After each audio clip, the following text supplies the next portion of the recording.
আমি অর্পিতা। কাল থেকে বাসন্তী পূজা শুরু হবে। আমাদের বাড়ি বাসন্তী পূজা হবে। তোমরা বাসন্তী পূজার ব্লগ দেখতে হলে কমেন্টে জানাও। আজকে আমাদের বাড়ি প্যান্ডেল বানানো হচ্ছে।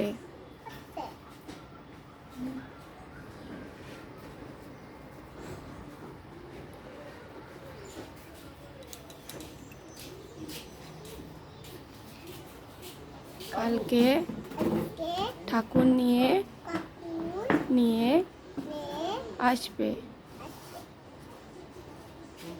তোমরা আমার ব্লগ দেখতে হলে বেশি করে শেয়ার করো, লাইক করো।